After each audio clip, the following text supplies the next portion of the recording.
রাধে রাধে বন্ধুরা, কেমন আছো সবাই? আশা করি যে যেখানে আছো সবাই ভালো আছো। আমিও ভালো আছি।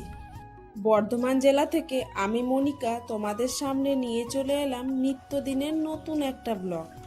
আশা করছি আজকের ব্লগটিও তোমাদের খুব ভালো লাগবে। আর যদি ব্লগটি ভালো লেগে থাকে তাহলে প্লিজ একটি সাবস্ক্রাইব আর একটি লাইক দিয়ে আমার পাশে থেকো। চলো তাহলে আজকের দিনের ব্লগটি আমি শুরু করি। এখন বাজে সকাল 9টা। আজকের ব্লগটা 9টা থেকেই শুরু করলাম।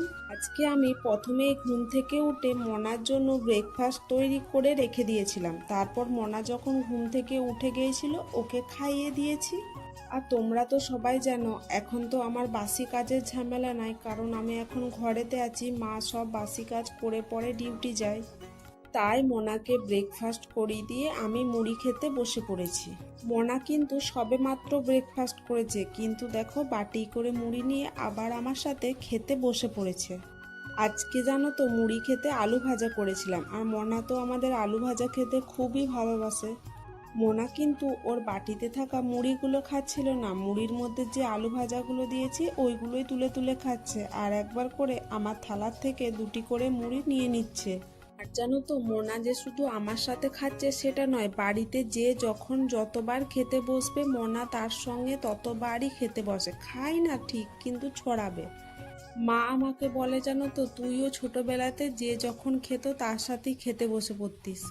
মনার জন্য যে খাবারটা তৈরি করি সেটা যখন ওকে খেতে দিই সেটা কিন্তু এত ভালো করে খায় না, যত ভালো করে আমাদের জন্য যে খাবারটা তৈরি করা হয় সেটা খায়।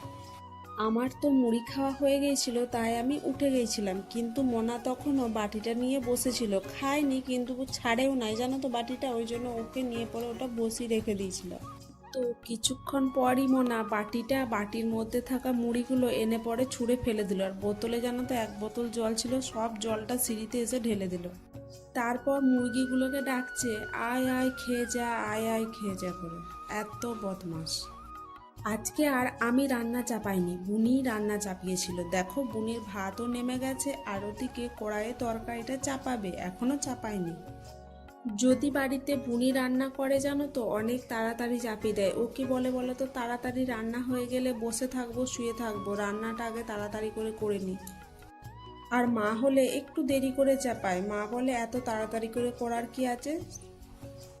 এদিকে আমি পেঁয়াজ রসুন আদা কেটে দিচ্ছিলাম।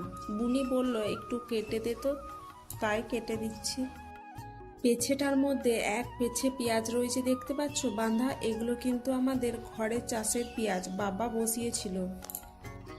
কাটা হয়ে গেলে আমার বটিটা ভালো করে আলাদা করে সরিয়ে রেখে দিচ্ছি, কারণ কি বলো তো, মনা জানো তো কোথায় কি পড়ে আছে সব এসে নেবে। আর পেঁয়াজের খোলাগুলো আলাদা করে কুড়িয়ে রাখছি, পরে ফেলে দেবো। আর সঙ্গে সঙ্গে কুড়িয়ে না লাগলেও জানো তো মনা না গোটা বাড়িময় ছড়িয়ে দেবে। আজকে আমাদের হাটবার, তাই মা হাটে গিয়েছিল, হাট থেকে সবজি আর সাথে মাংস এনেছে। মনার জন্য মাংসটা এরপরে চাপাবো। আর আমাদের মানে বাড়ির জন্য যেটা রান্না হচ্ছে সেটা বুনি চাপিয়েছে। মোনাকে যে খাবারগুলো খাওয়ায় সেটা জানো তো আমিই রান্না করি, যখনই খাওয়ানো হয় সেই রান্নাটা কিন্তু আমি করে দিই। তারপর আমি দুটো পটল কেটে নিচ্ছি, মোনার মাংসর ঝোলের সাথে পটল দেবো। মোনা জানো তো পটল খেতে খুব ভালোবাসে, আর পটলের থেকেও না পটলের ভিতরে যে বীজগুলো থাকে না, খেলে পরে কড়াং কড়াং করে শব্দ ওঠে, ওটা ওর খুব ভালো লাগে। আর দেখো মুরগিটা না খুব জ্বালাচ্ছে, সব জিনিসে মুখ দিতে চলে যাচ্ছে, আর আমার জানো তো রাগ লেগে যাচ্ছে। রেগে পড় না, মাকে না চেঁচাচ্ছিলাম। সামনে দিক থেকে মুরগিটাকে তাড়িয়ে দিচ্ছি তো আমার পেছন দিকে হয়ে ঘুরে চলে যাচ্ছে মুখ দিতে। বলো রাগ লাগবে না? সবারই রাগ লেগে যাবে। কাটা হয়ে গেলে পটল দুটো ভালো করে ধুয়ে নিলাম প্রেসার কুকারের মধ্যে। ওর মাংসটা আর পটলগুলো দিয়ে একবার সেদ্ধ করে নিয়েছিলাম। প্রেসার কুকারে সেদ্ধ করলে কি বলতো, চিকেনগুলো না খুব ভালোভাবে সেদ্ধ হয়ে যায়, আর বাচ্চা তো খেতেও সুবিধা হয়। তারপরে সেদ্ধ হয়ে গেলে কড়াইতে একদম হালকা মশলা দিয়ে মাংসটা ওর জন্য করে নিয়েছিলাম। কিছুক্ষণ ফোটানো হয়ে গেলেই মাংস রেডি। তারপরে কড়াই থেকে ওটা বাটিতে নামিয়ে রেখে দিলাম। আর মনা যখনই দেখেছে ওর রান্না হয়ে গেছে, ও কিন্তু খাবো খাবো বলছিল আমাকে। মনা যখন খাবো বলছে তাই আমি ওর খাবারটা আনতে চলে গেলাম। ওর খাবার নিয়ে চলে এলাম গরম গরম ভাত আর মাংসর ঝোল। আর দেখো মোনা সিঁড়িতে বসে বসে মগে করে জল ফেলছে। জল কোথাও রাখার জো নাই, যেখানেই জল দেখবে সেখান থেকেই জলটা ফেলে দেবে। এখন মোনাকে আমি খাবারটা খাইয়ে দেবো। মোনাকে তো খাবার খাইয়ে চান করিয়ে একেবারে ঘুম পাড়িয়ে দিয়েছি, তারপর আমিও খাবার খেয়ে নিয়েছি দুপুরের। ভিডিওর প্রথমেই তো বলেছিলাম আজকে আমাদের হাটবার ছিল, মা হাট গেছে, আর দেখো হাট থেকে সবজিগুলো কিনে এনেছিল, সেগুলো আর গুছিয়ে রাখা হয়নি, তাই এখন মোনা ঘুমোচ্ছে, ভাবলাম আমি একটু গুছিয়ে ফ্রিজে ভরে দেবো। আর বাড়িতে তো আরও কাজ আছে মায়ের, ওই জন্য মা কাজ করতে করতে আর সময়ও পাচ্ছে না, আর এমনি করে ঝুড়িতে পড়ে থাকলে পচেও যাবে। দেখো মা পটল এনেছে, ভেন্ডি এনেছে, কাঁচা লঙ্কা এনেছে, টমেটো এনেছে, আদা এনেছে, আরও এনেছিল জানো তো, যেমন কাঁচকলা এনেছিল, মনার জন্য পাকা কলা এনেছিল, আর যে ফলগুলো এনেছিল সেগুলো যখন এনেছিল তখনই ফ্রিজে ঢুকিয়ে দিয়েছিলাম, ওর জন্য আপেল, লেবু আর লঙ্কার বোটাগুলো আমি ভেঙে রাখছি। বোটাগুলো শুদ্ধ ফ্রিজে ভরে দিলে না লঙ্কাগুলো কেমন পচা পচা হয়ে যায়, ওই জন্য আমি বোটাগুলো ছাড়িয়ে পরে পলিথিনে করে বেঁধে ফ্রিজে ভরে রাখবো। প্রতিদিন বা একদিন ছাড়া ছাড়া বাজার যাওয়ার মতন আমাদের বাড়িতে সেরকম মানুষ নেই জানো তো, সেই জন্য মা একেবারে অনেকটা নিয়ে চলে আসে, তাহলে এখন ফ্রিজে রেখে কিছুদিন হবে।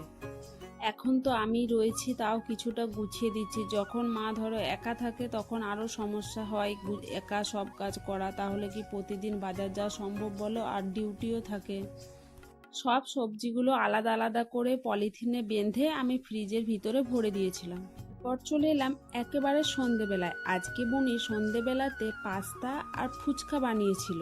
মোনা কিন্তু তার দিদুনের সাথে বিকালে বাইরে বেরু করতে গিয়েছিল, এসে পরে দেখো মাসির সাথে ফুচকা খেতে বসে পড়েছে। পাস্তা, চাউমিন, ফুচকা এই ধরনের খাবার মোনাকে দেয়া হয় না, শুধুমাত্র ওকে ভোলানোর জন্য হাতে একটা ফুচকা দেয়া হয়েছিল। আর আমি একটা খেয়ে দেখলাম, সত্যিই খেতে কিন্তু দারুণ হয়েছিল। মাসি বোনজি মিলে ফুচকা খাচ্ছে, আর দেখো সে রং পেপার সিজা একটা খেলা হয় না, ওই খেলাটা খেলছে। তো বন্ধুরা আজকের মতো এখানেই বিদায় নিচ্ছি। এখনো পর্যন্ত যারা আমার ব্লগটি দেখছো তাদেরকে অসংখ্য ধন্যবাদ। সবাই ভালো থাকবেন, সুস্থ থাকবেন। কালকে দেখা হবে আপনাদের সাথে আমার নিত্য জীবনের নতুন একটি ব্লগে। টাটা।